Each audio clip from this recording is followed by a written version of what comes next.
Greetings! It is I, Tantus Dracovin, your Lord and Emperor here at the Dracovin Empire, and welcome! Today we are talking more tabletop, and today we are talking more Pathfinder 2nd Edition.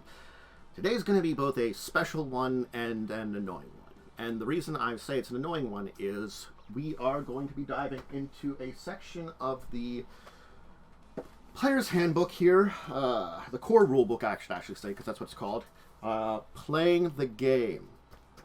We're going to be hitting up the playing the game and the combat section. The problem with these is, and this is a problem that will hopefully be corrected with Pathfinder Revised, is the section itself is a little muddled in its presentation. So its presentation could probably be done in a much better way. It still gets the information forth, and I'm going to try my best to give the information forth and try my best to talk about everything in a reasonable way that is a little bit more well organized. I'll probably be skipping some things that I feel like aren't important to talk about for today. I'll kind of try to be moving around. We may or may not get anything beyond our encounter mode, which encounter mode is basically combat. It's where you roll for initiative. It's not necessarily combat in encounter mode, but combat is the thing that happens the most with encounter modes. So that's kind of our cutoff for what we're going to talk about today, but we're going to try to discuss everything, understand the basics of how to play Pathfinder 2e. I've had a bunch of videos already that have talked about things related to Pathfinder 2e, making a character, your various ancestries you could play, all the classes, and getting information on them. But all that information means nothing if you don't understand the basic rules effectively, and you want to kind of, that's where we're at. So, I'm going to throw myself up over to the other corner there, as I normally do, and I'm going to open up a page here, because this page, I want you to be with me sort of somewhat. The one thing I have to say about this page is, that's not the right page, sorry. That's the right page, there we go. This is the Archives of Nethys, and in the Archives of Nethys, if you would go to the side thing, there's this Rules Plus section, where you can go to All Rules, and you can select a book. Selecting the core rulebook allows you to go to the various sections where they will talk the basic rules of all those sections. It's a great way to organize looking at all the rules. I'm going to throw up this playing the game, basically a mirror of what I have in my core rulebook here, which I like to try to call Player's Guide, but it's really the core rulebook. It's really everything you need to know to basically play. And I'll try to scroll through here as best as possible, but just know that's kind of what I have up here for you people to kind of like look along with me.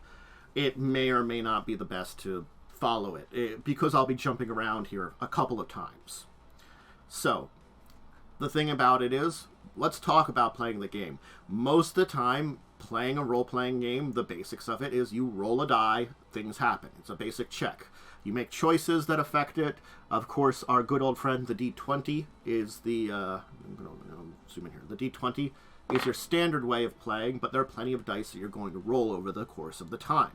This is basics that if you are very new to role-playing game, well, welcome, you're learning a few things or two. If you're familiar with it, well, honestly, sure. I mean, it's, I roll die, I figure out what happens. And so the basic idea of a check is I roll, add some stuff to that, compare it to a target number, and determine how successful I am based upon the rules. And it's whether I succeed or failure. Well, that's the basics that we're going to kind of talk about. Success and failure is the basic place you go to. So there are some general things here they do talk about for the conventions is like, they do let you know GM has final say. The GM's trying to be fair and have the game fun. Yeah. Specific rules override general ones. That's an important thing too. If a specific spell or ability or something overrides the rules that are already in place, use the rules of that for that rule. If I have a rule in place normally and I have an attack that says this is how it works, it's overriding it. It's specific in comparison to something a little bit more general. Rounding, you always, unless specified, round down. Multiplying is an important thing to talk about because it's sort of like if I would double something twice, it's not times 4. It's you double it once and then you, well, you take the multiplier, and for each one beyond the first, you add one less than that total to the multiplier. So if I have a times 2 and a times 2, it ends up being a times 3. If I would have a times 2 and a times 3 multiplier to something, it would be the times 2 as your basic, and the other one would be the 3 minus 1, which would be 2, so I'd be times 4. Pretty understandable. If I had a times 3 and a times 3, it'd be times 5. And if I plus up times 2 and an extra times 2, it'd be times 4. Because for each extra multiplier, you subtract 1 from it before adding it to that number and then multiplying it. Okay, that's multiple multipliers. It doesn't happen a lot. Normally you're only multiplying it once, but it doesn't mean it can't. Effects that duplicate things, they don't. It's just a matter of like whichever one lasts the longest or whichever one gives you the best advantage. You kind of keep track of. So you keep track of durations separately, but whoever has the highest bonus will be the first one. And honestly speaking, if the one that gives you the highest bonus also lasts the longest, that's the one you're going to keep track of. You can kind of ignore the other one.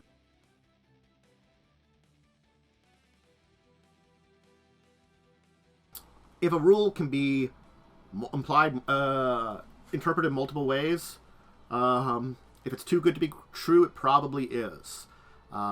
It will probably be the most general solution, or as close to as printed as possible. So basically, when you're interpreting a rule, go for one that's non-beneficial to everybody, basically. That's just, ambiguous rules happen. We're going to hit them occasionally. Okay. Let me go into making choices, do checks here. As you can see, there's the little chart for you roll, apply bonuses, penalties, compare the results, get your DC. We're not going to talk about the fortune misfortune stuff. That's a bonus thing that if you have luck-based abilities, especially halfling luck, they talk about it.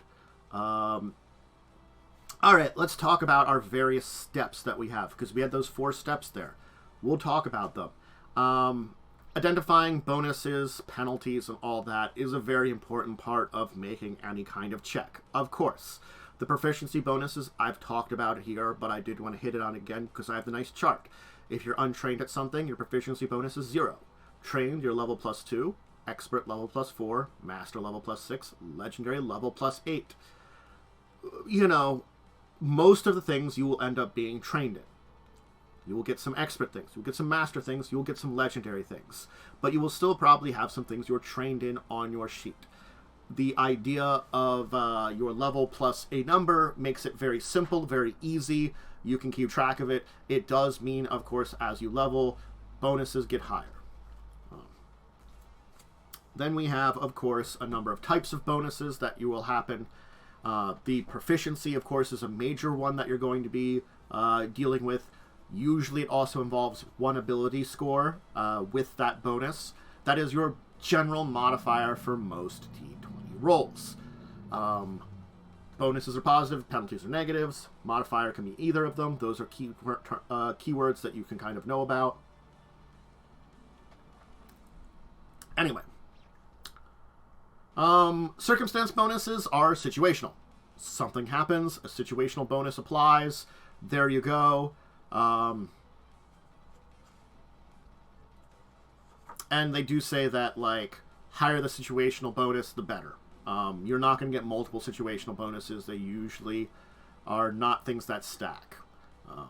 Item bonuses, of course, magical or mundane items can give bonuses. There you go. And status bonuses can be something of a spell gives you a bonus, something like an ability gives you a bonus, or in a case, there could be status penalties, very much so the same. And the same could be said for circumstances, and even items can have penalties too. So penalties with to these rolls happen depending on the situation. Pretty simple, pretty straightforward. We don't really have to go into detail about it. We just know that we have all these things you have to keep track of when you're talking about all of your checks. You have to know when I have a circumstance applying, when I have an item bonus applying, when I have a status bonus applying to whatever checks I'm doing. You have to keep track of that. Calculate results is, you know, roll the d20, add your numbers, subtract your numbers. Traditionally, this is easily done by the fact that you add together all of your various bonuses, subtract all your penalties from it, and once you've got that total number calculated, you roll the d20 and either add or subtract that to the result. Call it a day. Pretty simple. Comparing the result. Okay, this is an easy one. There's going to be a difficulty for what you hit. This target number could be something very standard. It could be against a number of your target. Let's say if something has an AC, that's going to be the DC. It could just be like if I want to make a check to climb a wall, I roll in athletics, there's a DC that's set for that. So the idea, what your calculations for DC should be, based on what you do. Sometimes it's based on the things you're fighting or going against. Sometimes it's in the basic rules. Sometimes it is up to your GM just to determine what the DC should be before you check.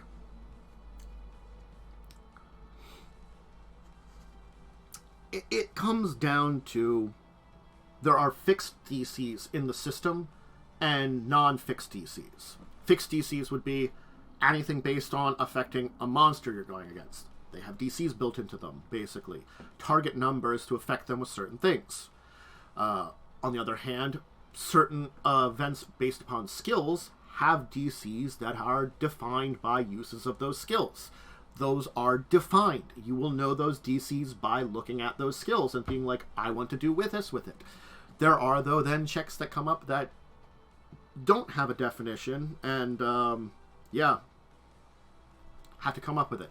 And if something is looking for DC for a specific statistic, it is 10 plus the total modifier for that statistic. So if someone asks for a fortitude DC that you would have, it would be 10 plus your fortitude modifier. Same could be said for a monster. 10 plus that monster's fortitude modifier. Because there's times when you have to target a modifier based upon a save and times when you have to roll a save. The same could be said for monsters. Yes, if someone asks for like a DC based upon something, again, it's just that modifier plus 10. And you can get times when you're rolling against each other. That's a possibility too. I can't not mention that, where one person rolls with all their modifiers, another person rolls with all their modifiers, compares it. Now, here's where things change, because all of this is very standard for role-playing games. We haven't gone out the limb on anything unusual for any role-playing game at this point in time. Yes, I've gone into depths about like this, and yes, probably most of you out there are like, this just is normal stuff. We all know this. Plenty of you folks that are watching that are probably familiar with role-playing games would know this. We first start to change with degrees of success. Degrees of success is basically something I've kind of mentioned before, where you can have success, failure. Of course, those are the standard ones we all have. But there's also a critical success and critical failure. These are different levels of rolls. And the easy way to determine these is, of course, by the natural rolls of the die, but also exceeding a DC. What do I mean by this? Well, normally, I have a DC. If I meet or beat that DC, I have success. If I roll less than that, if I roll plus all my modifiers, if my final result is less than that DC, I fail. Pretty simple. That's the basics of success or failure. All know that one. Now, 2 times come in where we can get the critical success or critical failure. The first time, which is the one that's probably going to happen most, is exceeding or being less than that DC by a certain amount. What do I mean? If I have a DC of 20, and I exceed that DC by 10 or more, my success becomes a critical success. If I have a DC of 20, and my check is 10 or less, basically 10 under what I was targeting, that DC of 20, I have a critical failure. There you go. Now, also, I could roll a natural 20 or a natural 1. What do these do? If I roll a natural 20, it doesn't guarantee a critical success. It increases the degree of my success by 1 step. The same is said for a 1. If I roll a natural 1, I lower my degree of success.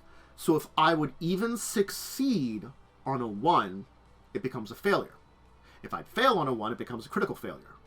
If rolling that 1 somehow on a check would be a critical success, it becomes just a success. Same could be said with a 20.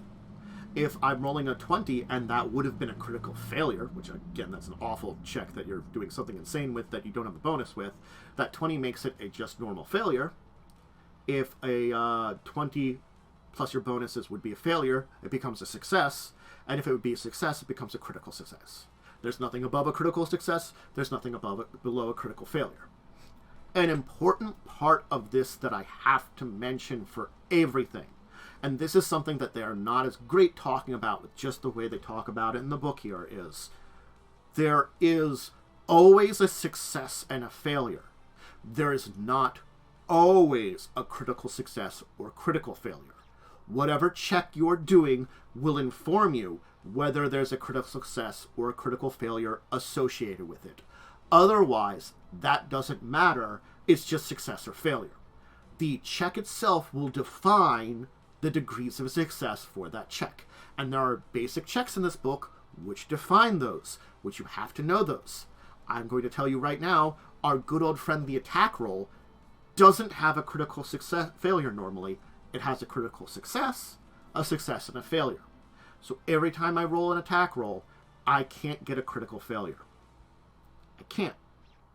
Unless I'm using an ability that says I'm making an attack roll and adds one in. But if I'm doing the basic, nothing special, no special feats, no special class abilities, I attack with weapon, whether fist, bow, sword, gun, anything else, I don't have that critical failure. Critical success, yes. Keep that in mind. This is an important thing because, again, you will look at a skill, a save, a spell, anything like that, and they will define where these degrees of success lay. And when they talk about basics, a basic saving throw has rules for the degrees of success. A basic attack has rules for the degrees of success. See? This is an important part of it that was linking back to this section that I'm trying to specify a little bit better because I really don't feel like they talk about this well in the book. And again, that's kind of where we get into it a little bit. So, that's degrees of success, which is an important thing to kind of check about the entire thing. And honestly, it comes down here to then we're getting into, hey, look at here, our attack roll. They give the basics for an attack roll if you're using strength or dexterity modifier to hit, your proficiency bonus, all that kind of stuff. The best of our melee, dexterity is a finesse weapon. Range, you're using dexterity to hit. These are just the basics of an attack roll. This very chart here, very simple.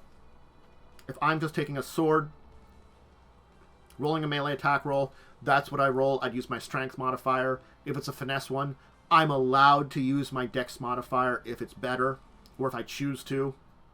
Same with ranged, it's always going to be dex. So, your class is where your proficiency modifier with one of these weapons is. It will tell you, when you take a class, what class of weapons am I proficient with, and what level of proficiency I have with them. That's automatically telling you there. That's how you determine your proficiency bonus. The other penalties and bonuses and stuff come from, is it a magic weapon? Do I have special bonuses from maybe my class that give me a bonus here? Do I have penalties based on the circumstances? All that jazz that happens there. There you go. But this is for basically attacks of a non-magical nature. Fists are included in this entire thing.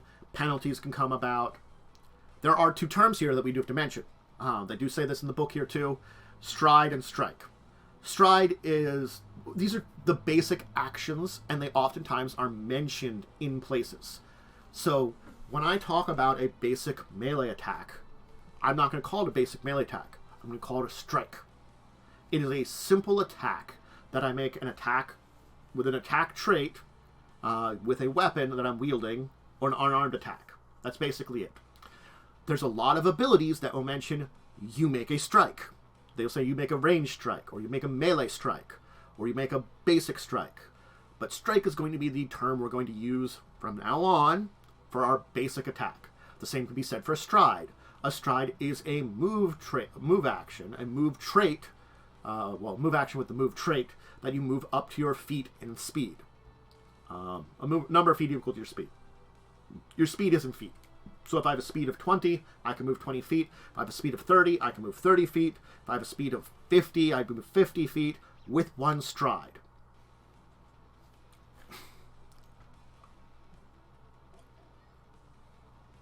There are triggers that moves make. Keep that in mind. And the first 5 feet you move during that turn, it's like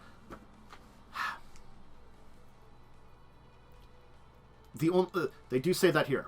Unlike other actions, move actions can trigger reactions not only when you first use the action, but every 5 feet you move of the action. Basically, the idea is if I make a stride, I can trigger stuff all along the way.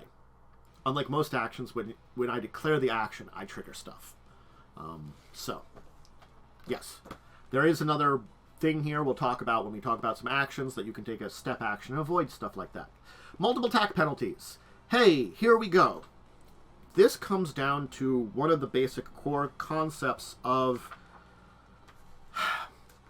Pathfinder 2e, which I'm going to bring in some stuff from the combat section now. And that's why I'm not going to zoom down in Archives of Nethys to the combat section, but we want to talk about it and move the book off my lap for a second here just to get some weight off. Pathfinder 2e is a 3-action system. What does that mean? On my turn, I make 3 actions. A single strike is an action. A single move is an action. I will go over a single stride is an action. Sorry. Gotta use the right terms. So strike is an action. Stride is an action. There's a whole bunch of other actions which we're going to talk about in the combat section a little later on today. But the idea is that I have these 3 actions. Certain spells cost 1 action, 2 actions, or 3 actions. Certain abilities do the same. They will have 1 action, 2 actions, or 3 actions. Do I have the action symbolism that I can look up here? I'll probably have to reference that. They've got the various symbols, which I think were in the basic rules, which we looked at previously in the basics of play. We talked about that and stuff a while ago. We went over some basics. They have the symbols for the different actions you'd see appearing under abilities. I was checking where they is in the book so I could quickly reference it and find it. It's, again, there it is. It is. So, let me open up a new tab with all rules. I go over there. Core book. We'll just go into introduction because it's in here. I think they'll show the symbols here. They should. It's after example. Here we go. That's just single actions. Huh. That's not the chart I would like to have had. They don't have a nice chart for it in the Archives of Nethys, unfortunately. Yeah, they don't have a nice chart in the Archives of Nethys. So I'll move over to this and kind of show you folks here. Alright. Here in my book. I'm going to try to get this as best I can so you can see it. I hope you can see it there. These are the symbols you're going to see under a lot of spells, abilities, and different things. These same symbols also show up in this section when we talk about basic actions you can do. They define if an action is 1 action, 2 action, 3 actions. Recognize those symbols because this also leads back to the 3 actions a turn I get. I get a defined 3 actions a turn. There are some things which are not under those 3 actions, aka things like free actions or reactions. Yeah, reactions being stuff that you would do it in response to something else. Usually you get 1 reaction a turn. It would be in reaction to something happening not on your turn. So in between when my turn ends and the next time I take my turn, I have my 1 reaction. The free actions, they're usually on your turn. They can be reactive, similar to reactions, but they are within reason most of the time. So we talked about this previously, and that an action is an action, and you get up to 3. And there are things that cost you 1 action. There's things that cost you 2 actions. There's things that cost you 3 actions. So, The multiple attack penalty basically says if I am making more than one strike action during my turn. Okay. Remember, I have 3 actions. The first one, if I take all 3 of those actions as 3 attacks on my turn, here's the chart for the penalty. The first one I make with no penalty. Second one with -5. The third one with -10. If I get bonus actions or bonus strikes from some kind of ability I use, they are always after the third or most subsequent ones at -10. So if I can get up to 4, 5, 6, 10 strikes, my 10th strike would still be at -10. I'm going to say you're probably not going to get to 10 strikes, but 4 or 5, that's within reason for special abilities to give you bonuses too. But anything third or on, -10.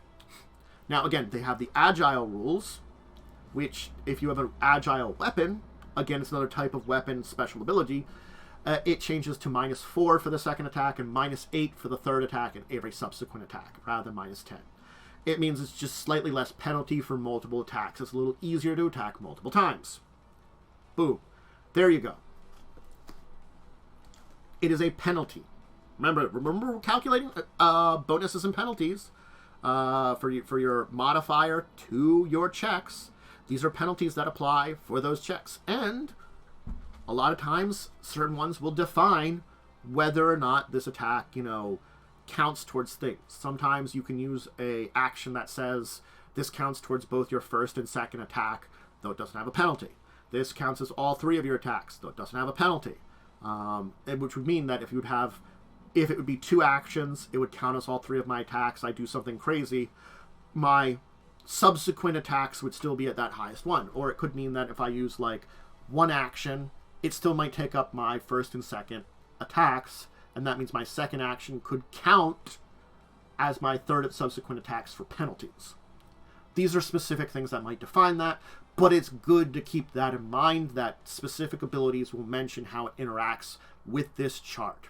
But otherwise, if it doesn't mention anything, first attack, no penalty, second attack, -5, third, -10, and subsequent.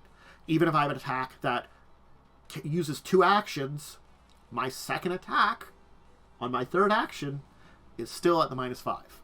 Or if I attack, stride, and attack, it's still only 2 attacks. I still won't be at -5. So, okay. There's, of course, a ranged penalty. Congratulations. The farther you get, the harder it is to hit things. A ranged weapon will mention a range to it. If you're within that range, no penalty. Beyond that, you make -2 for each increment beyond the first. You can fire up to 6 increments away. What does that mean? Let's say my increment of my ranged weapon is 100. Okay, most of you know this here, but I'm going to go over it just for the people that don't. If it says my range is 100, if I hit something within 100, no penalty. If I hit something within 200, well, that's 2 increments away. That's 2 times 100. The second one gives me -2.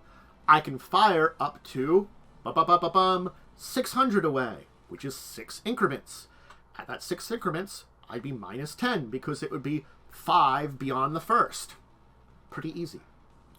Armor class, of course, is, there you go. It's the difficulty for you to hit in combat. The basic idea of an armor class is 10 plus your dex modifier for whatever you are. If your armor has a dex cap, it would be that. Proficiency bonus if you're proficient in the armor you're using. That's a very important one. Everybody has some kind of armored proficiency, even if it's unarmored. So you're always going to be looking to having a proficiency bonus. And I would suggest not to not have a proficiency bonus because your AC is going to tank and everything's going to hit you. It's a terrible, terrible idea. Wear or not wear something you're proficient with. You will have proficiencies even if it is unarmored. That is a proficiency. Wizards get unarmored. I can pull them out here and just be like, hey, look at this wizard. I have to go to wizard then, of course. Oh, yeah, here's a sorcerer. Sorcerer. Unarmored, untrained in all armor, trained in unarmored defense. That's an important note there for a sorcerer. I can show you the picture. I'll just move here. They say it over there in the column. This might be reversed. just because of the camera. But anyway, it's an idea that you want to stick with something that gives you your proficiency bonus to your AC. Your class will tell you, make plans for that, whether it's wearing armor or not. If you do not have that, you're making a mistake. This is just something I'm noting, because remember, untrained in all other armor. So that means as a sorcerer, I don't want to wear light armor or any other kind of armor. It's not going to be helpful for me. My level's a better bonus.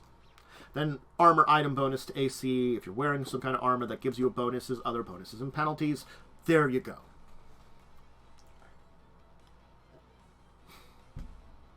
There's light, medium, heavy armors. Those are the main armor types that you'll have proficiency for or not. And of course, unarmored if you're not wearing any armor. There are various other sorts. Much like attack rolls, armor bonuses can have bonuses from various sources.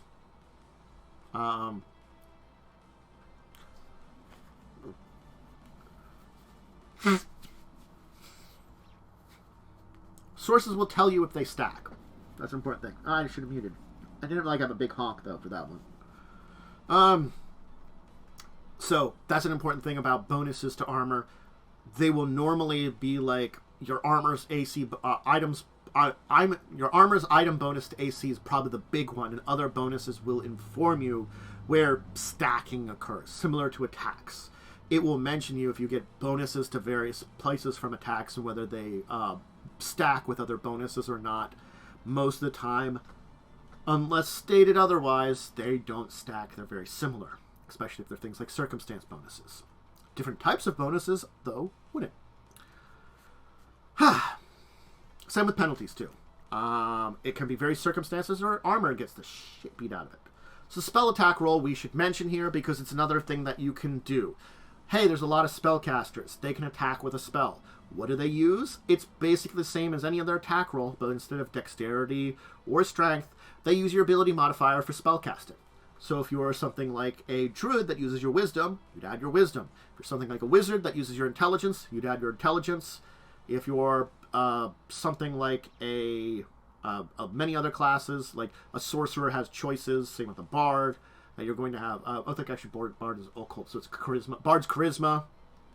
Sorcerer has choices of origin, so that's a little different because then you'd figure out your ability modifier and they mention it and stuff like that.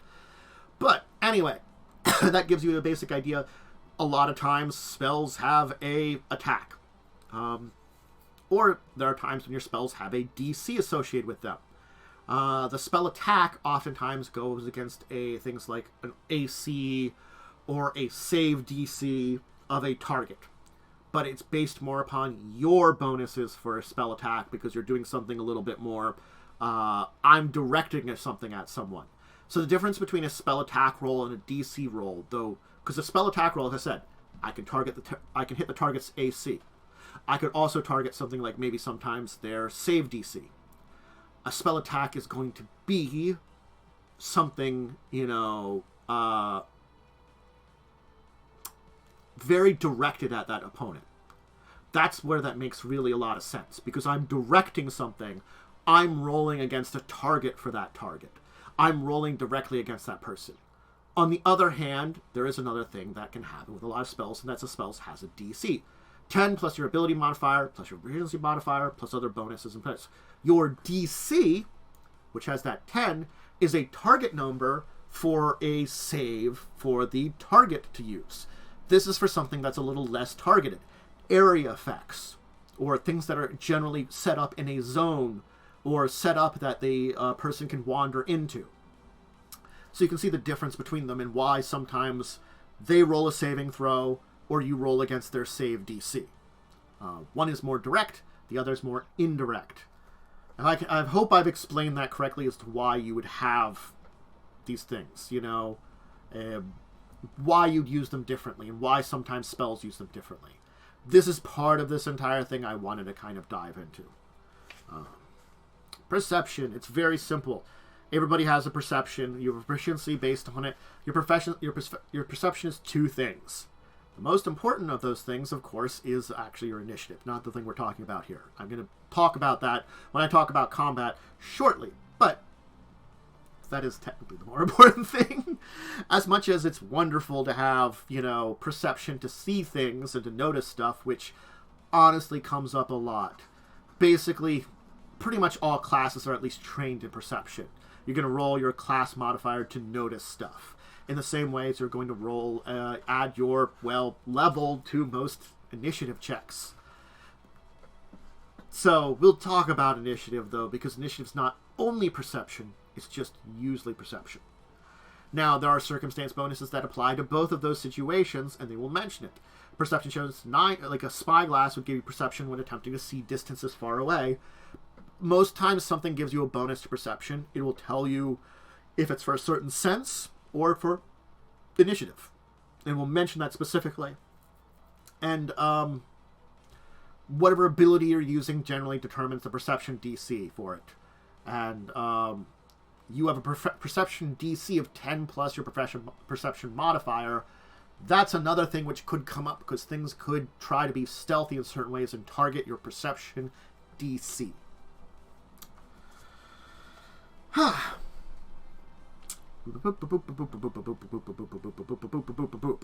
And there are things I can give you.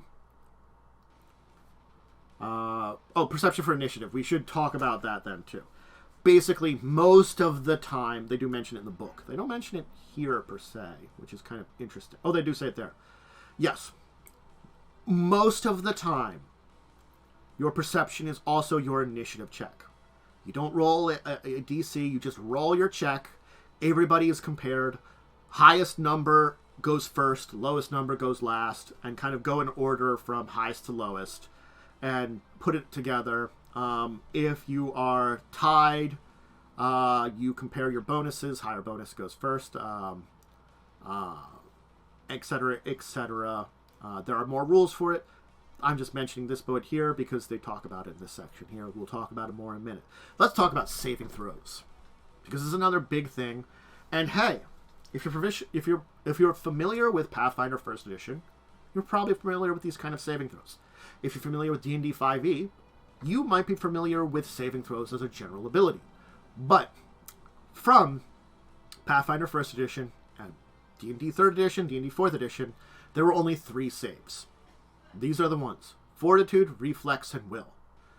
Fortitude is basically things that are very physical, affect your body. They're going to be very constitution-based.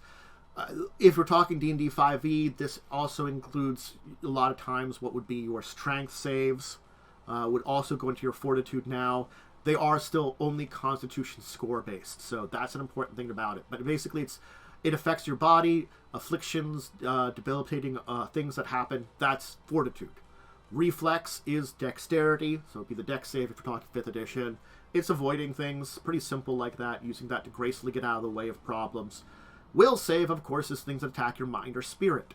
Hey, this is all the 3 mental ones from D&D 5e. Here's where, honestly, it gets a little bit fuzzy, muddled a little bit. It's based on your wisdom for the will save here, but it would be all the saves. Honestly, I've talked about this for 5e, that charisma saves are... Basically, intelligence saves really don't come up. Wisdom saves are the main ones. Charisma saves are not really critical. So combining them all together into one isn't a terrible idea, but, the different ability scores, that kind of thing. There's concepts behind it that we're not going to kind of dive into right now because we're talking Pathfinder 2nd Edition. But it's the idea you have these 3 saves, and they're based on your proficiency bonus for those. A lot of times everybody's pretty much going to be trained in these. There are some times that you will have experts in some of them. You'll be trained at a minimum, basically, is what's going on. Whether or not you'll be more than just trained at a minimum, well, that depends on your class. And sometimes you get better as you go up.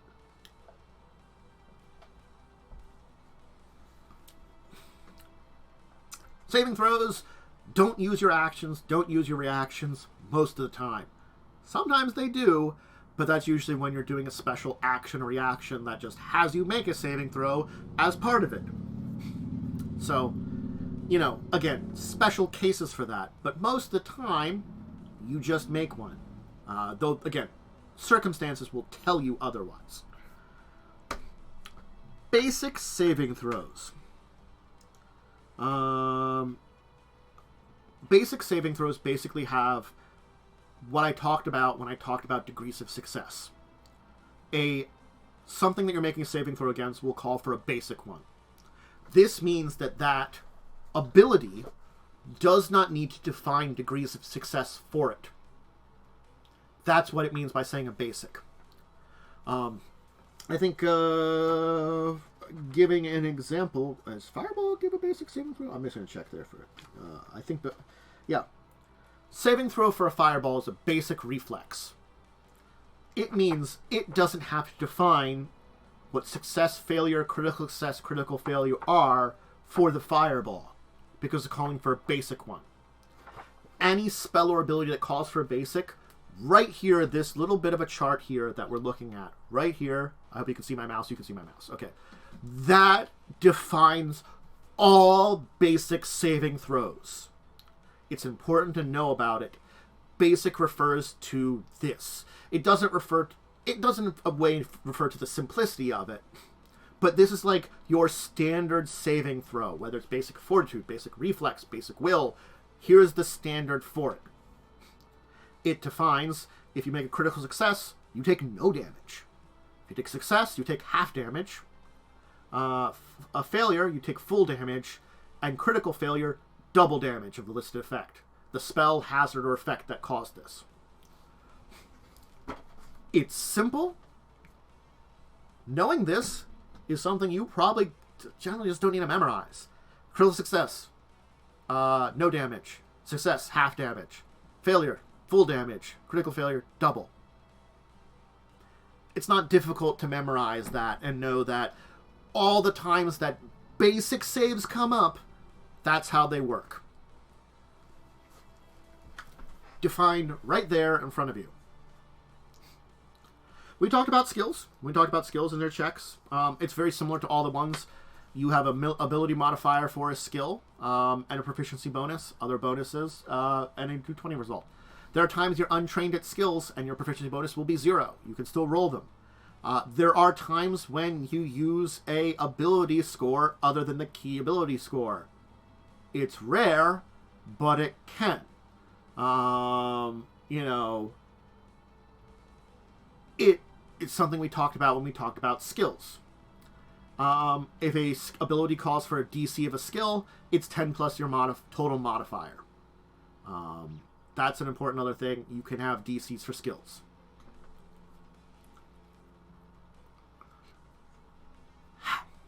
Now, they do say, very important, that when it comes to noting your total modifiers for things, and this is a very important thing they do mention here, is there are many bonuses and penalties that are from circumstances, spells, or temporary magical effects that you basically don't want to apply. Things like item bonuses and penalties are more permanent. You have a magic headband that gives you a bonus, or a magic sword, which gives you a bonus. If you're not using that magic sword, it doesn't matter. Things like, a specialized spyglass is a little bit more out there because you're not always going to be using the spyglass that's made for long distances. So it's like, you do have to look at each item individually, but that's places where you're going to get it. If you've got abilities that give you ones from your class, those bonuses would apply in there. On the other hand, if you're casting a spell, it's a temporary effect. If you've got a condition based on you, it's a temporary effect. If the terrain around you does something to your check, it's a temporary effect. You're taking note of those things for when you roll those, but otherwise, you're not. That is total modifiers notation. Flat checks and secret checks. We're just going to talk about this. Flat checks is a d20 check. It calls for it. I roll a d20. I have a DC from usually within that d20. Whatever I get tells me whether I fail or not. That's it. Flat checks don't add anything to it. It's just a d20 roll compared. It's pretty simple. They happen occasionally. If a flat check would be below 1, it's automatic successful. If a flat check would be above 21, it's automatic failure. Because even flat checks can have circumstance bonuses or penalties to it. Meaning that there's a chance that things can happen. That's the thing is, circumstances can apply to flat checks. That's about it. You don't normally add anything to a flat check. You don't have a modifier. You don't have bonuses. You don't have penalties. Normally. It's something related to the nature of the flat check itself, which affects that. So you'd have to understand the flat check itself, which would list when these kind of things affect it. Do you understand that? I hope you understand that. The flat check itself, just as a concept, is just a d20 roll. It's anything that can affect that flat check is defined by that flat check. If there is anything that. Oftentimes, there is not. It's just, I roll a d20. I got a 4. I probably failed my flat check if the DC was 5 or higher. Secret checks! It's a thing that can happen. Honestly, I think the secret check is, there are some checks which are suggested to be secretive in here, others that are more up to GM discretion. It's a GM thing whether you have a secret check or not. Players will never roll a secret check. GMs can, for various circumstances. Hey, a big part of combat, which we're going to talk about today still, damage. You get hurt by stuff. Congratulations. Whatever, or deal damage. Whatever that's dealing damage, rolls a die, adds some bonuses and penalties and modifiers to said check, determines that the type of damage, which can be important. If there's immunities, weaknesses, or resistances, you apply those, and then boom, damage happens.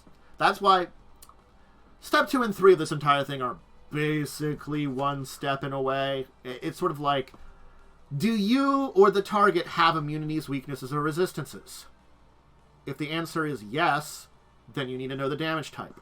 If the answer is no, then you don't. Squishy human, elf, or dwarf person normally has no immunities, weaknesses, or resistances to any type of damage. So you know what happens? Knife goes in, blood comes out. Or same with a lot of things that are out there. But ogre doesn't. I think troll has some weaknesses, but, so determining the type doesn't really come up a lot. Also it's sort of like, if I would really kind of simplify these to common sense, I'm going to say here. There are 4 steps, but it's common sense. If I'm fighting something that resists fire, and I'm stabbing it with a knife, and the only thing it resists is fire, I'm not going to ask, is your knife fire, in the middle of that. I'm going to be like, roll your die, damage applies. It's when the question of something could come up a lot of times. Again, common sense is a great thing to have for a lot of these. Just have them to make these steps very quickly. So yeah, they show the basic rules for these things here. For most damages, it's usually, for a weapon, for melee, the weapon of the, damage of the weapon or unarmed attack, it's mentioned. Your strength modifier, bonus penalties. For ranged one, it's damage of weapon. Strength modifier for thrown weapons, bonuses or penalties. Spell, it's damage for the damage dice for the effect, bonuses and penalties. Pretty simple there for the damage that exists. Please noting that normally you do not add your dex to damage for ranged attacks, which is something in 5th edition. I think there are circumstances that you can, but it's not a normal thing. Strength of thrown weapons is a normal thing. You can get to 0 damage, but you still do 1 damage. Yeah. So, if the combined penalties attack will reduce the damage to 0 or below, it's still 1 damage. So you do a minimum of 1 damage. Congratulations. There are weapons that add half your, there's things like propulsion weapons add half your strength modifier. Other things may call for different things depending on the circumstance for these 3 things. If there is something that the specific weapon or type of attack calls for, it will mention it under that too. Hey, remember what we told? This is general rules. Those are specific rules. Specific rules outweigh general rules. Okay. You can get extra damage to some things. Things like a striking rune, sneak attack, add extra dice and stuff like that. Yeah. There are circumstances where you can just get bonus dice. Persistent damage is another thing. It's a persistent damage that happens to something can be doubled or halved based on the attack roll or saving throw. Very similar to, doubling your damage for, a critical hit. Or halving damage for, a critical fit, or, no... Anyway, the damage amount for persistent damage can be affected by crits, things like attack rolls, saving throws, and stuff like that. For, basic saves. If I fail my basic save, I'm getting persistent damage is a full thing, but if I critically fail it, it'd be, double the normal. If I would succeed, it'd be halved. If I would critically succeed, if it's a basic saving throw, it would be, 0. This is persistent damage. Persistent damage doesn't hit you right away. That's the important thing about persistent damage. It's not applied to your health right away. It's at the end of your turn, which you can make a flat DC check of 15. Remember, it's a flat check to recover from persistent damage. There you go. I'm going to blow my nose again and mute for a second here.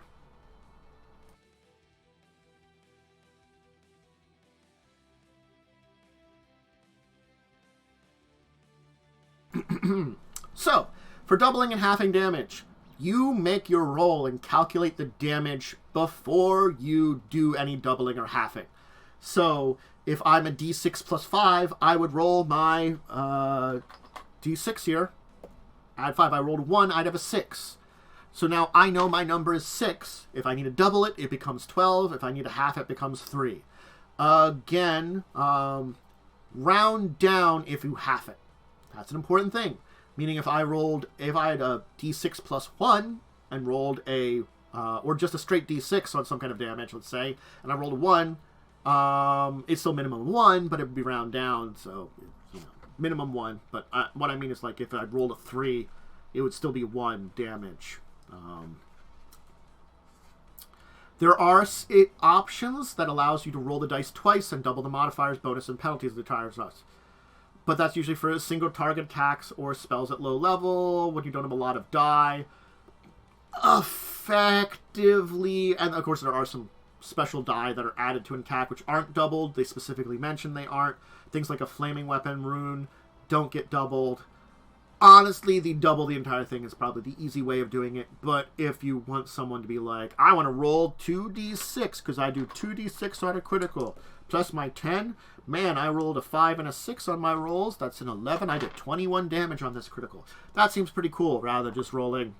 Well, I rolled a 3, so that's double of a 3 plus my normal 5, which is 8. Double 8 is 16. I mean, that's also an easy way to do it. When you get a lot of die, it's a lot better for the other ones. So, honestly, it might just be too better to do that. Determining the damage type. Most weapons tell you their damage type. Most spells tell you their damage type. It's pretty easy about that.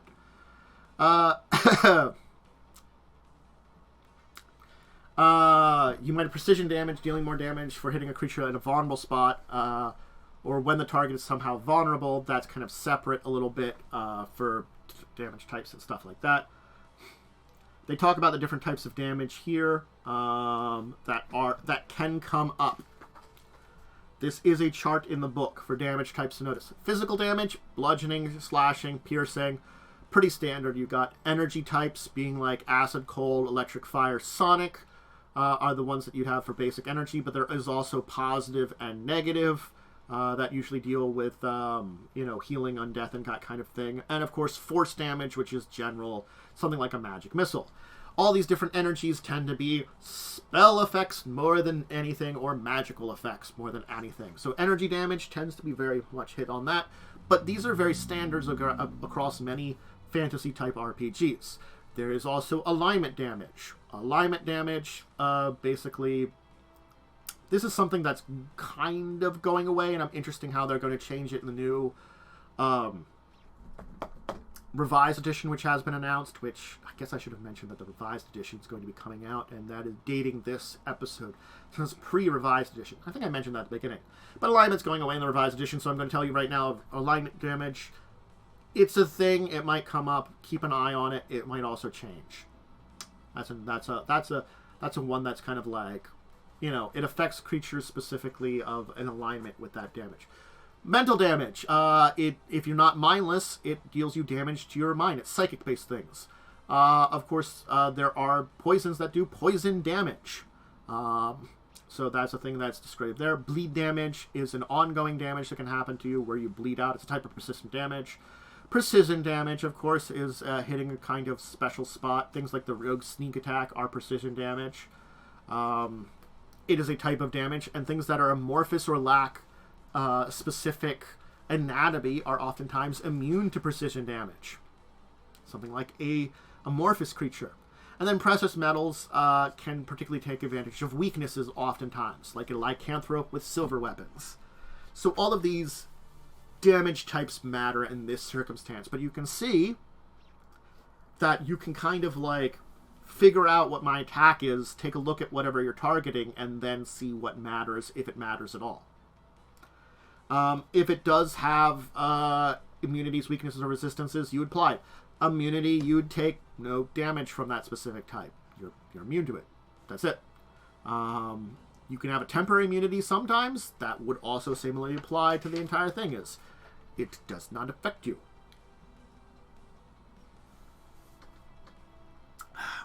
The same can be said. Okay, but temporary immunity doesn't prevent ongoing effects. So if I'm temporarily immune to something, an ongoing effect that's hitting me will still be there, and like they say here, their example is if I get frightened and I'm immune to I'm immune to frightened temporarily. If I lose that immunity while I still have the frightened condition, I become frightened. It's as simple as that. So,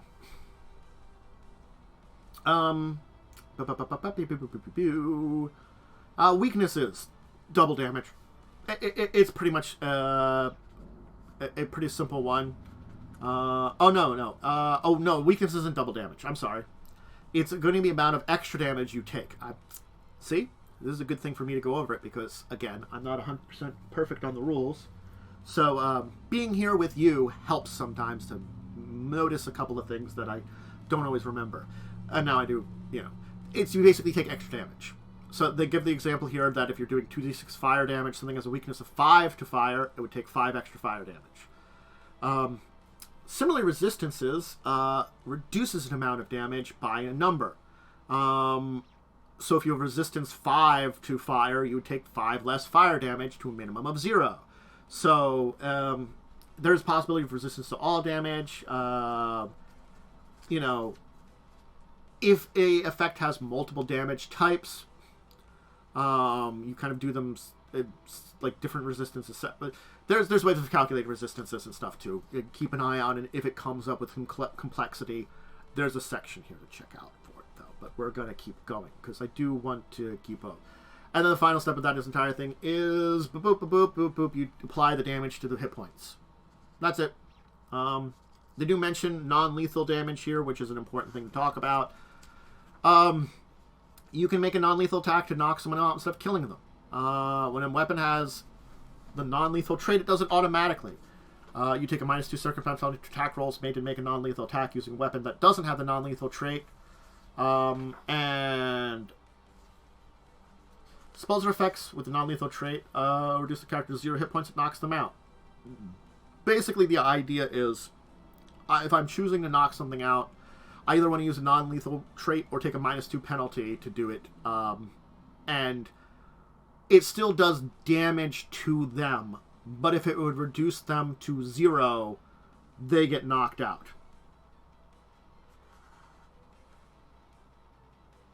So that's the basic idea of it.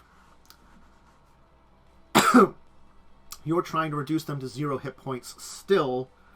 The non-lethal attack, the knockout and dying we'll talk about, though, in a minute. Conditions. We talked about conditions. So we can move beyond those. Definitely. Effects. It's basically anything that can give you an effect. Effect is like condition, only it's very circumstantial to basically what it is. A effect would be a spell going on you, a magic item that activated of you, being in a certain environment, being something that a monster does to you, an aura something has. All of these things are effects. They don't give a condition, they give something a little bit more specific. That's what an effect is. It's a specific something, rather, in a circumstance.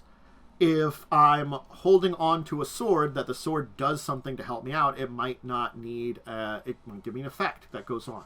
If I cast a spell on myself, they give the example of the fly spell here. It gives you the ability to fly. That is the effect. You don't have to make any kind of check related to it. You just can fly then.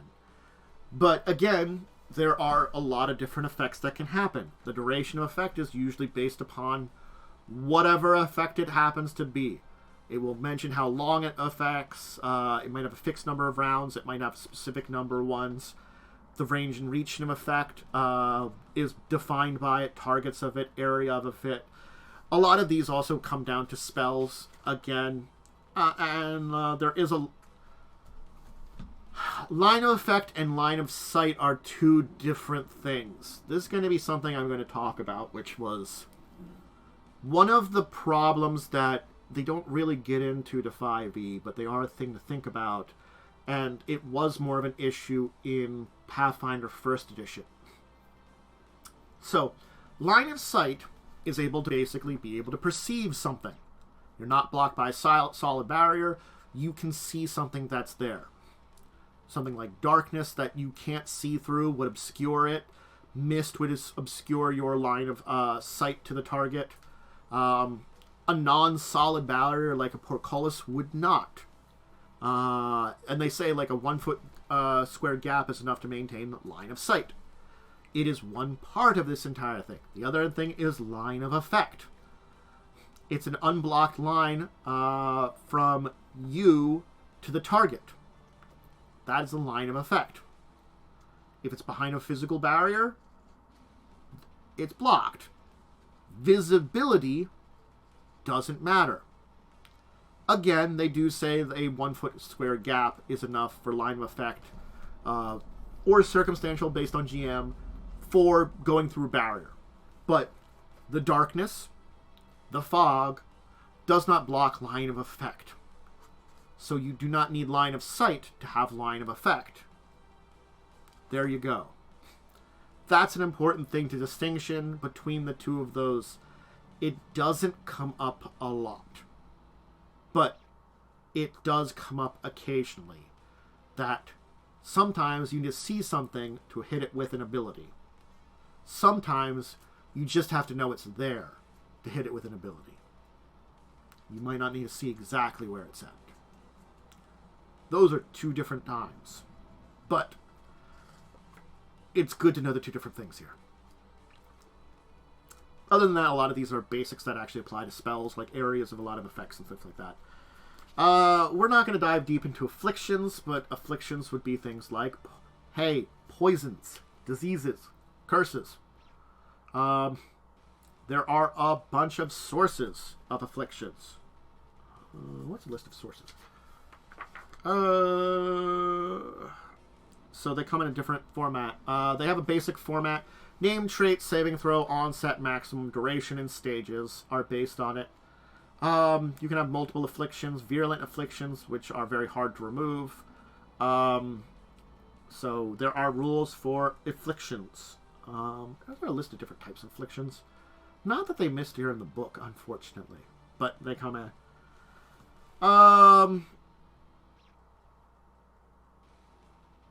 Counteracting is basically countering something. It can be like a counter spell. It can be anything that you're countering as spell, affliction conditions, or other effects. It's a force against it. They have basic rules for that. Hey, let's talk about hit points, healing, and dying. Knockdown and dying. If you're 0 or fewer hit points, you die and removes in play unless it was non-lethal. If it's non-lethal, when you were hit to 0, you're knocked out, usually for about a minute. Undead and constructions die. Player characters, companions of player characters, and significant characters don't automatically die when they reach 0. This is an important note here. This entire sentence basically says plot crap doesn't die when you reach 0. Otherwise, everything else dies when you reach 0. You are risking death otherwise. So, GM's discretion for villains, powerful monsters, special NPCs, enemies, and all that stuff. You as the GM determine when something has a dying condition or not. Otherwise, it's players, their companions, and sort of stuff on their team. So,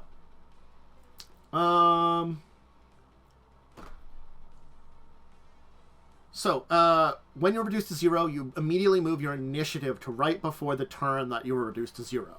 So if I was reduced to 0 hit points on initiative, let's say 20, I'd be initiative 21 now. I change my initiative. You get the dying 1 condition. If you were knocked out from a critical, as a result of a critical failure that you made, you get dying 2 instead. If you have the wounded condition, increase your dying value by amount equal to your wounded condition. There you go. If you take damage while you're in the dying condition, you increase your dying value by 1 or 2 if it's, again, critical hit, critical failure. Again, wounded value still remains. Recovery checks.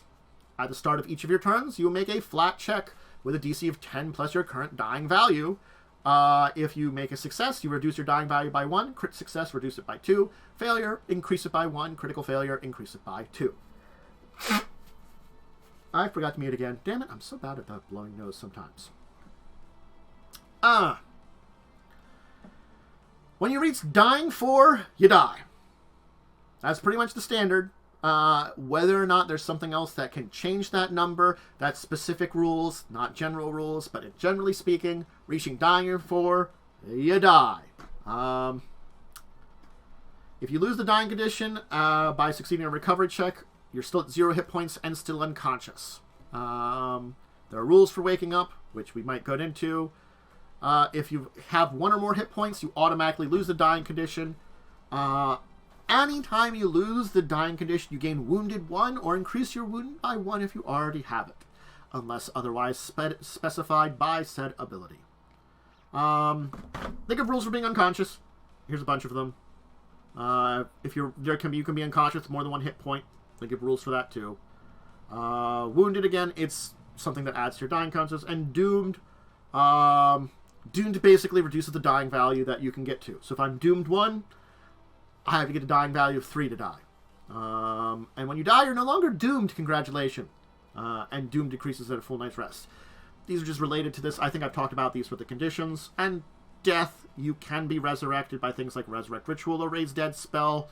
But you're at 0 hit points, and just start that, you're dead. Heroic Recovery. So, this is if you're using it. This is using hero points, which, God, we haven't even gone to using hero points, which is a thing. I'm trying my best to go through all these things at, like, a reasonable rate, but, again, this entire section is very, there. We'll kind of, like, go over this. There are hero points. We'll talk about those in a minute. You can use those to not die. There are death effects and instant death, which can occur, which reduces you to 0 and gives you a dying 4. Massive damage can kill you. You can have temporary hit points, which give you bonuses to not die. Items have hit points. And there's fast healing and regeneration, which basically give back hit points. Actions. Action. We talked about the chart. I showed it off. Oh, there's another action key here. There's another one in the book here. Boom, boom, boom. I think we talked about all these a little bit here. There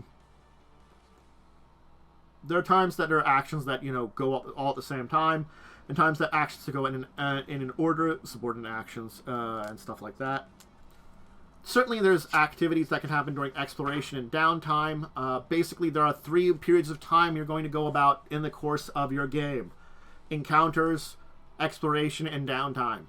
And your checks and those things will vary depending on what you're doing. Encounters, mostly combat. We'll talk about that in a second. We're going to get to that. Exploration, it's effectively what's in between combat encounters while you're out and about. And downtime is resting. These are pretty simple, but there are activities that are done in the course of all of these, and they're very different. Actions oftentimes have triggers. Guess what? Those are reactions. They have specific ones listed. We've talked about getting and losing actions when we talked about conditions. Effectively, you start with 3. You can get more or less from certain things, but normally it's you have 3 actions in a round. Most actions you take are 1, though there are certain ones that take multiple actions, like spells. Actions can be disrupted by things like opportunity attacks or other reactions. They will specifically say how they result in that disruption and if they do anything specifically to it. Movement. Hey, most of the time you're going to be walking around, though there is burrow speeds, climb speeds, and fly speeds, so they will come up, and swim speeds. If they come up, there are basic rules that we can go over for them. I'm not going to go over those today, but know that those are all the movement types that you can have. You can fall. Yeah. So falling is a big, oh god. There are rules for fall damage. If you treat a fall longer than 1,500 feet as if it was 1,500 feet, which is 750 damage, you'd fall 500 feet your first round and 1,500 feet every round after there. There's your terminal velocity. And you take bludgeoning damage equal to half the distance you fall. That's why if you fall 1,500 feet, you take 750 damage. There is grabbing a ledge to try to slow your fall or something. They have rules for it. Falling on a creature has rules. And falling objects have rules. Congratulations on that. Perception. Light sources affect your ability to see. You do have precise senses, imprecise senses, and vague senses. Effectively, precise sense is something that you're good at noticing something. You can, effectively, you can seek something out. Seeing something for us would probably be a very precise sense. We'd be able to kind of, nuance details looking at something. Imprecise sense is you can get some information, but it's not quite precise. There's still going to be hidden information. Hey, noticing some things with hearing. I can hear a creature nearby. It's imprecise since I don't know exactly where it's at if my eyes are closed. And vague senses might be something like, for us, smelling something. We're not really great at that. It doesn't really help us a lot. But basically, each creature will have defined senses that make differences for it. There's also special senses that can come up that are specifically for a creature. Guess what? Hey, sharks have a special sense. It's there. Also, they mention low light vision, tremor sense, scent, dark vision. All those are special senses that will be listed. Detecting creatures we talked about when we talked about conditions. Guess what? We can go away from this for now. Same with concealment and invisibility. We've talked about these. Hero points. So hero points are a thing that was in first edition. It was sort of an optional rule. It's technically not here. It's really something that you should have for your characters. Basically, it's heroic deeds earn you hero points. It's good fortune. You can recover from the brink of death, things like that. They persist for you. Unlike many aspects persist, they're only for a single session. You get awarded hero points. There are rules for that you kind of go to. That's a further page in the book. But regardless, that's a GM thing for knowing when they're awarding hero points. You get usually 1 hero point at the start of the session, and by doing stuff in the course of an adventure, selfless, daring, beyond normal exploration. The selfish would be a very good thing, but daring or beyond normal expectations would be very heroic things that are not necessarily, in quotations, good thing. You can have a maximum of 3 points. You lose any in the end of the section. You can spend them in 2 ways. Neither are an action, and you can spend hero points even if you're not normally able to act. You can spend them on behalf of a familiar animal companion. Boom. You can spend 1 to re-roll a check. Use the second results. It's a fortune effect. So basically, you can only use 1 fortune effect on a check, normally. You can spend all your hero points, at least one, to avoid death. Hey, if I would die, I can basically get rid of your by dying condition and stabilize at 0 points. You can do this when your dying condition would increase. That's a great way of saying, if my dying condition is about to hit 4, I can spend all my hero points and survive.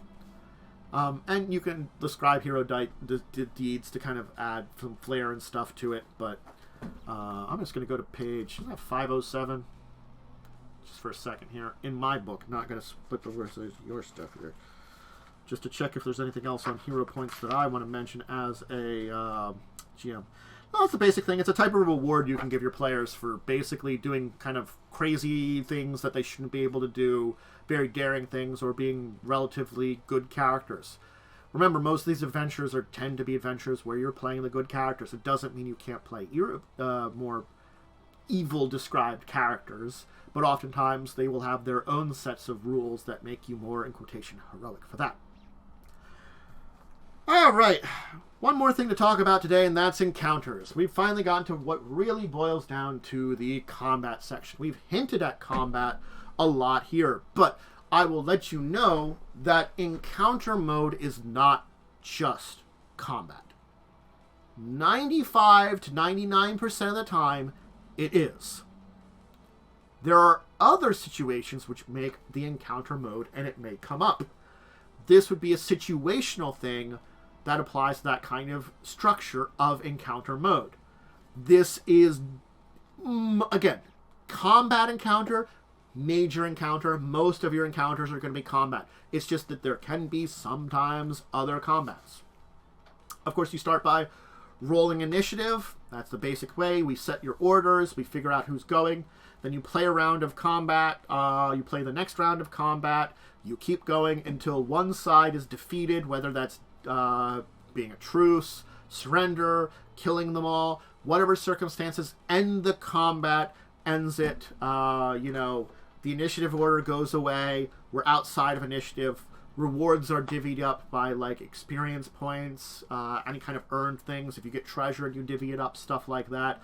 That ends the encounter. That is the simple set of gameplay. It is the standard that is for a lot of role-playing games. Especially these fantasy ones like D&D and Pathfinder, all of them do that. So, now, we've talked about this. On your turn, you have 3 actions. You can do what are called single actions, which are anything that requires 1 action, or short activities, which are 2 or 3 actions, reactions, and free actions. You end your turn. The next thing in the initiative order goes, it goes in that order. When you start your turn, there are things that pass time. At the start of your turn, any kind of spells that have a duration or anything that's on you that have a duration decreases by 1. You get free action and a reaction. Anything that triggers at the beginning of your turn does that. You'd make your recovery check if you're dying. There are specific things that happen, like if you're regenerating hit points or fast healing, it would happen there. And then you get your 3 actions of reaction back. That's when they refresh at the beginning of your turn. So I could use my reaction on my turn. I could also use it before here. But I refresh to 3 actions and 1 reaction during the start of the turn. I refresh myself. You can't have saved anything. I refresh to those numbers maximum. Again, this is if you lose or gain actions from conditions, you do those there. Then, of course, you do your actions, whether they're an activity and an action or just 3 actions or whatever. And then you end your turn, and there's end turn effects, which we've talked about here with some conditions and stuff. Persistent damage happens at the end of the turn. Basic actions. Let's talk about the basic actions, because this is the section I really wanted to kind of dive into, because honestly, these are the things you're going to want to know the most. Out of the entire thing in this entire section here, which, I will hit on some more things. We've gotten most for it.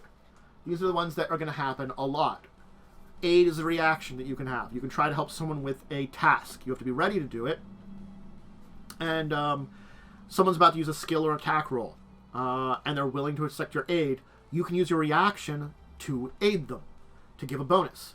Remember, this is a reaction, not an action to aid someone. Meaning, if I'm helping someone in combat, I can say, I'm going to aid them. if I don't have a normal reaction, I could certainly use this to assist an enemy and grant them a bonus to the triggering check. Aid should be used more. I think it's one of those things as aid was always some kind of action you take on your turn. In Pathfinder 1st Edition and a lot of other things as you're making the action. And making a reaction means that it's a lot different. It's one of those things I wanted to point out here specifically because it's one I still forget when doing stuff with Pathfinder 2nd Edition is aid is the thing that you can use as a reaction. Now,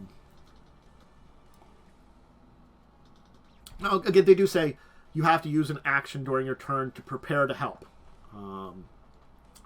So you actually do have to prepare to help, sorry.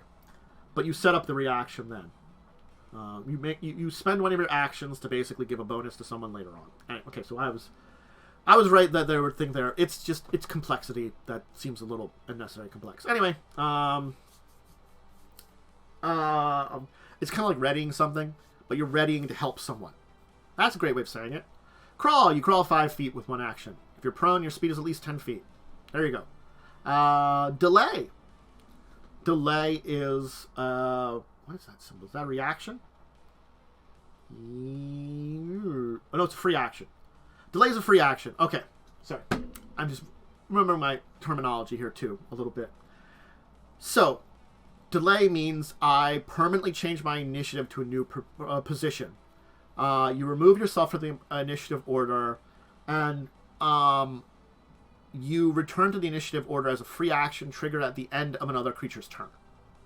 That's the important way, is it? So it's like, if I want to go back into the initiative, I do it after something has made an action as part of my delay.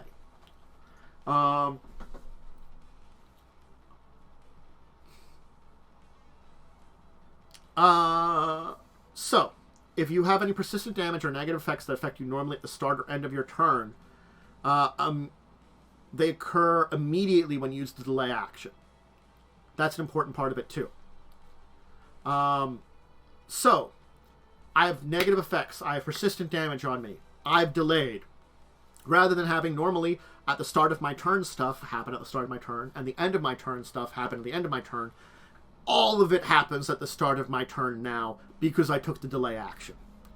Drop prone, you fall prone. It's an action. Escape. If you're grabbed, immobilized, or restrained, you attempt to get out of it. It's got the rules for it there. Pretty simple like that. Interact. Opening a door. Grabbing an unattended object. Producing some kind of effect that's similar to this. There might be a skill check determined by it. An interact thing is basically manipulating the environment in some kind of way. The one you're going to be doing most of the time is one action, open a door. Or close a door, honestly, too. A leap. One action, you jump. It's basic rules for jumping. Athletics, you can jump greater distance. Ready. Ready is 2 actions, meaning I could attack on my turn and then ready another action. You prepare an action to occur outside of your turn. You can choose a single action or free action you can use and designate a trigger. Your turn ends then. The trigger occurs before the start of your next turn. You can use this as a reaction that you've set up. If something already has a trigger, you can't ready it.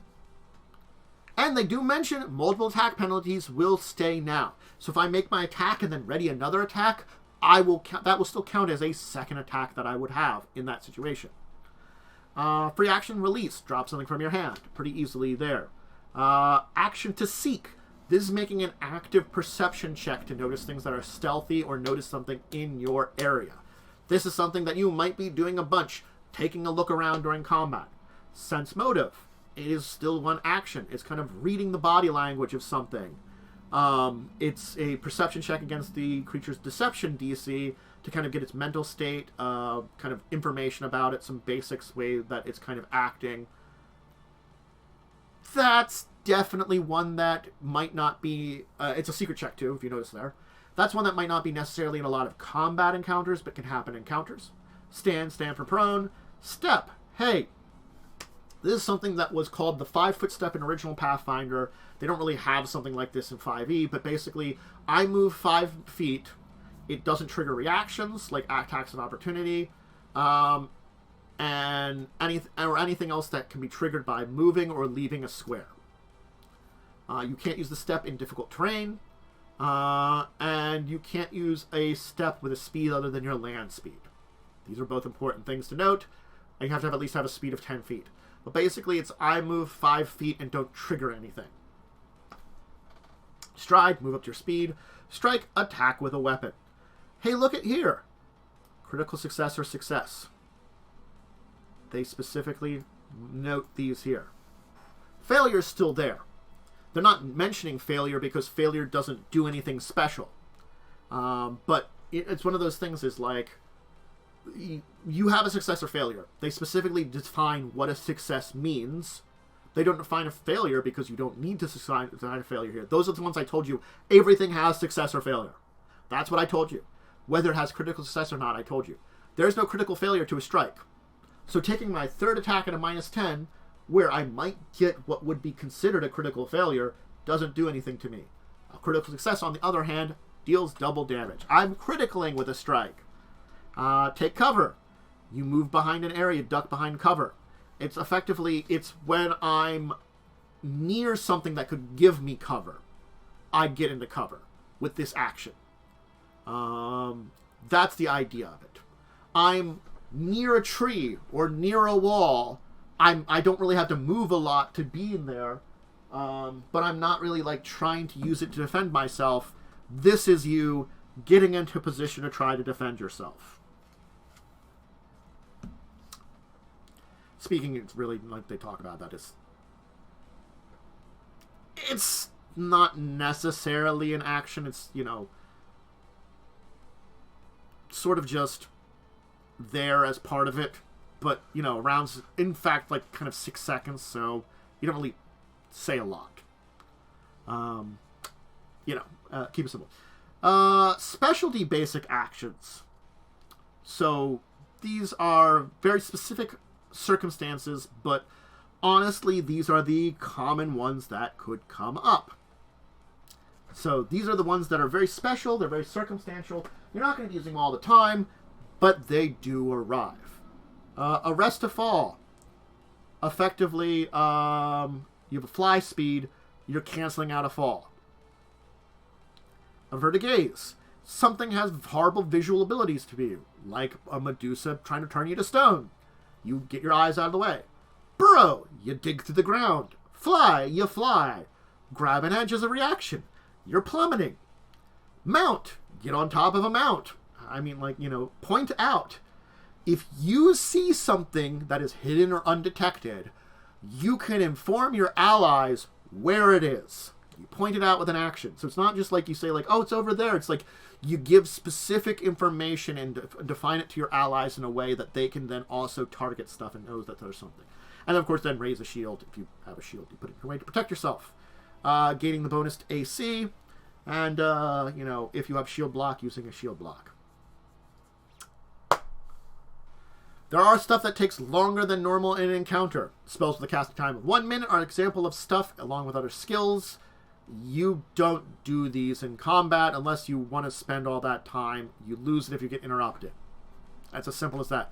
If you commit to casting a spell that takes a minute during combat, you are spending a minute to cast a spell during combat. You are taking up that entire time. Reactions. There are plenty of reactions that you have. They will be defined how they are used in it. The standard one, which fighters get at first level, and certain monsters get, and certain other classes can get too, is Attack of Opportunity. When a creature within your reach uses a Manipulate action or a Move action, makes a ranged attack, or leaves a square during a move action it's using, you can make an Attack of Opportunity. That is the list of things that you can use an Attack of Opportunity of. A Manipulate action, an action that has a Manipulate trait. A Move action, an action that has a Move trait. A ranged attack, or, in specifically, leaves a square during a move action that it's using. Then, there's a reason why those two things are defined separately. The move action itself might have ways of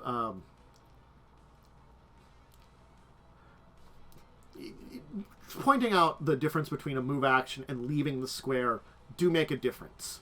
It's just because it's two different trigger points. They oftentimes are the same, but there are things that could ignore the trigger from one of them and not the trigger for the other one. Okay? There we go. So you lash out with a strike when they do so. If you attack is a critical hit and the trigger was a manipulate action, you disrupt it. That's about it. But otherwise, you get a free strike on those targets, and it doesn't count towards your multiple attacks. That's an important part about this strike, about an attack of opportunity. Again, this is a big thing that fighters get. Some other classes can get an attack of opportunity. They don't get it at first level like a fighter automatically gets, and some monsters can get it. So attacks of opportunity aren't a standard thing, but they do show up.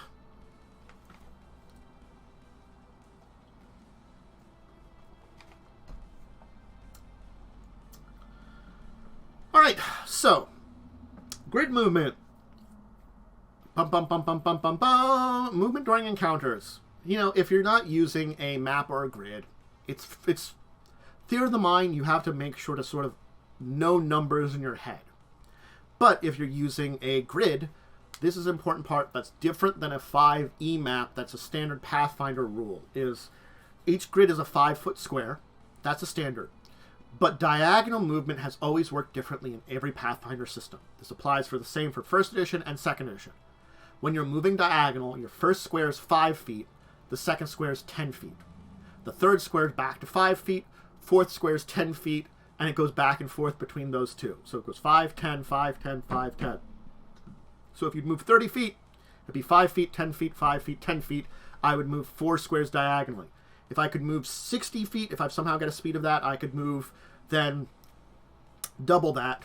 But instead of moving, let's say, in a straight line, where if I have 30 feet, I would move 6 squares, I move 4 diagonally. If I would move that 12 squares with 60 feet, I move 8 diagonally. So you have to keep track of how many diagonal movements you make during a turn. It's an important part of it. You reset your count at the end of your turn for diagonal movements.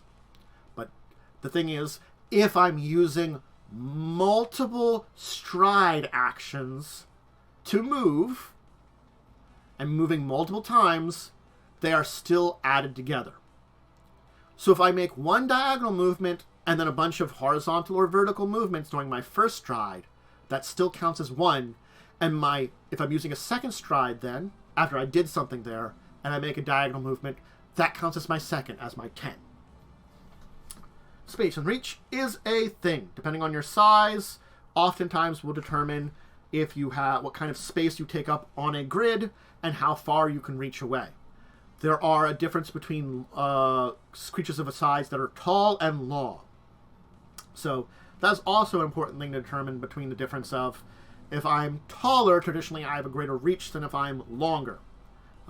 Basically, a ogre has more reach because it's got long arms and it's built to be tall and reach out to things than, let's say, a tiger. A tiger is using those limbs more for momentum, and it has a reach, but it's not like reaching out as far. These things are meant for more legs and stuff, you know. Tall creatures typically have stuff that's a little bit better for manipulations and stuff. Other specific creatures might have different reaches specifically mentioned on those things, and it will mention them specifically. Otherwise, this is a basic chart for space and reach that you would have. That's another thing. There's important things for combat. They talk about movements that trigger reactions. Attack of opportunity is the standard one. You can move through creatures' spaces, depending on the different things. You can move through a willing creature. Fine. That's it. You can't end a turn on a square occupied by another creature. That's an important thing. And if you end a move action, a square, you kind of switch back to a place. You kind of be shoved if you end in a square with a another one. But that's kind of like you don't plan to end your turn in a square in another person's square. If you move through an unwilling, you can tumble through with acrobatics. Again, if you make plans to not end in a square of another creature. That's the thing that you have to do. You cannot make plans to end there. But if situation drives you to do it, you get basically shunted to another square. So if you end up in the same square by accident, I, as the GM, would determine where you're forced out of the square, and maybe even one falls prone. If something's prone or incapacitated, you can circumstantially let you kind of like have someone over top of them, but that other person couldn't stand up over top of you if they are conscious. They can also attempt to shove you out of the way to get up. Things like that. Different sizes might make a difference, but they say a medium creature can move through the space of a gargantuan creature if there are 3 sizes different than you, without problem. You still can't end your movement in space occupied by a creature. That's an important thing too. And objects can fill a space too and make it difficult to occupy that same space. If there's a huge statue in the way, it means that I might be able to get on top of the statue. I couldn't just end my turn there. But a column that goes to the ceiling, certainly I couldn't end on that. If I could be adjacent to it, climbing on it, but I couldn't be in that area. There are things that force you to movement. Falling is a forced movement. If there's a trigger that does it, and it kind of pushes you to things, it can't push you to a square that's illegal, basically, is what it is. You might be pushed through hazardous terrain, off a ledge, and the kind of stuff like that. You're repositioning yourself. There's basic rules for it. Hey, terrain. There's difficult terrain, hazardous terrain, narrow surfaces, uneven ground, inclines. Most of these, just basic rules. Hazardous terrain, it does terrible things to you. The narrow surfaces, you've got to balance. The uneven ground, you have to balance. The incline, you might have to use something to climb it. The difficult terrain is the major one here that we're talking about. Moving through a square uses up 5 feet of extra movement. That's it.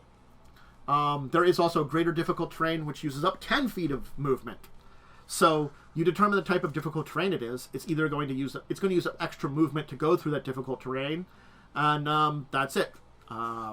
It might be that it costs me an additional 5 feet to move through each square. It might be it costs me an additional 10 feet to move through each square. It's just difficult to move through that area. Pretty simple. Flanking is a rule we do want to mention because it's the thing that comes up. Hey, flanking. We're coming back to something that's been in first edition, even as an optional rule in 5e. It's maybe an optional rule.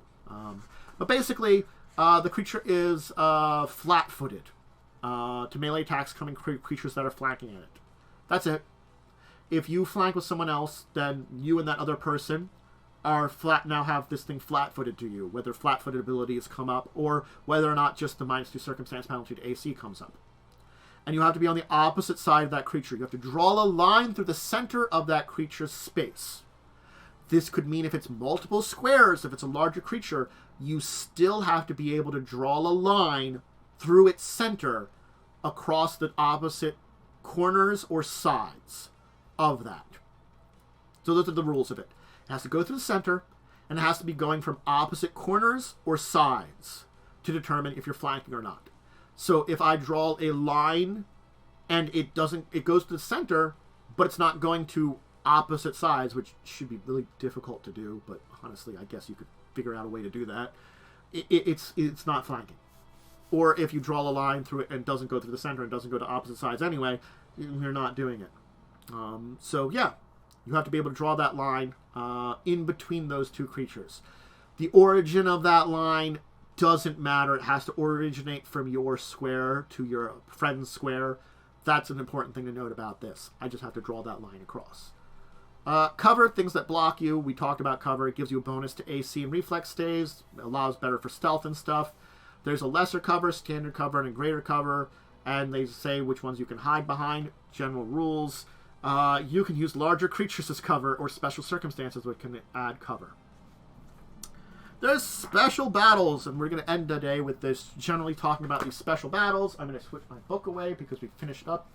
And I hope we've gone through enough of these rules and enough of a reasonable way to talk about them, skipping over a bunch of things that, honestly, if you need to read up on them, read up on them. But there's mounted combat, you're up on a horse and you're fighting, or some other kind of a being that you ride upon, whether it's horse, pony, large dog, giant bird, dragon, some kind of mount that you're fighting on top of. Aerial, you and something can fly, they fly while fighting and fight you while flying. Aquatic combat, you fight in the water. There you go. They have rules for these. These are the basic rules that you can look at. Yeah.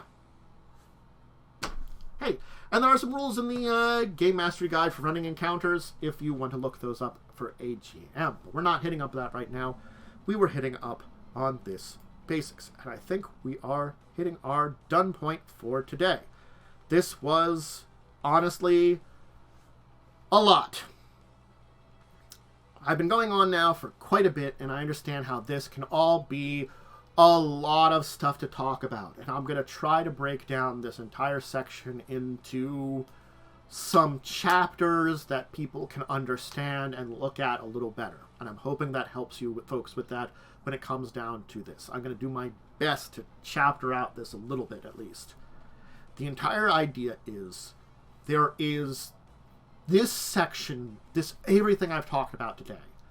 Getting the basics of this down allows you to play Pathfinder 2nd Edition. That's it. If you understand all of this, in general, you don't have to know it perfectly, but you have to know these basics. You can play the game. There is stuff with exploration, with downtime, and with some other stuff that are rule-based that I can talk about still, which I'll probably do another video that will probably be a lot shorter than this one, honestly, when talking about these things, and come up with the trifecta of encounters, exploration, and downtime for what you do in the game. But I've covered a lot of the basics of the rules, the basics of encounters, which again, the most thing you do is encounters. With all this, I'm hoping this is enough for everybody out there to understand how to play Pathfinder 2nd Edition to agree, and to kind of dive in. It's a long video, but trying to get it down is an important thing, and I think that's the thing about when I was going through it, is trying to express it in a way that makes it better for you to learn it. That was my hopes to do today. And honestly, you could still have some questions. I would recommend, Twitch has been quiet today, but if you have questions for the YouTube comments, or reach me out to me on Twitter, my Discord, things like that, ask me stuff about this. I can help go into depths about some of this stuff a little bit more. I've tried to keep it relatively simple, relatively on point, and relatively explaining enough for you to know it. That these basic rules and how they exist. And most of the stuff you will just know down. When it comes to a lot of these types of rules, I could probably play 1st Edition Pathfinder and D&D 5e without having to reference the book. And honestly, a lot of these you probably will get down to a point you don't have to reference a book. Honestly, things like when we were talking at the end, the special combats with aquatic combat. Yeah, I'm going to pick up the book and look at that. Or certain special moves and stuff like this. As though, I'm, making this special attack, or something like that. Or, something that doesn't come up a lot. Or, I've been knocked prone. What do I do with that kind of thing? All these different rules and stuff that come up, and knowing these. Kind of getting an idea of those basic actions and the basic rules will allow you to do combat and gameplay pretty much. That's pretty much it. So, I can go on longer, but I think that's a great place to end now. I hope everybody enjoyed learning about this, and I hope you get down enough of these basic rules of Pathfinder 2nd Edition. I hope this has been enough for you to learn it. And as I said, if you want to, there's an entire section to go over, and I summarized a few dozen pages in 2 hours. I hope it's enough for you. A little less than 2 hours, but still. I summarized a whole bunch as best I can, and went over the details I felt were important. And sometimes it's hard to tell which details are important. So, more tabletop to come in the future. Remember, it's Tuesdays, Thursdays, Saturdays. I go over a lot of different things, a lot of different game systems. I hope you enjoy them. Live gameplay shows, Buccaneers of Shacklesea is Pathfinder 1st Edition game every Wednesday, and Discussing Tabletop is every Saturday. So check those out, and I'll see all of you in the future. Farewell.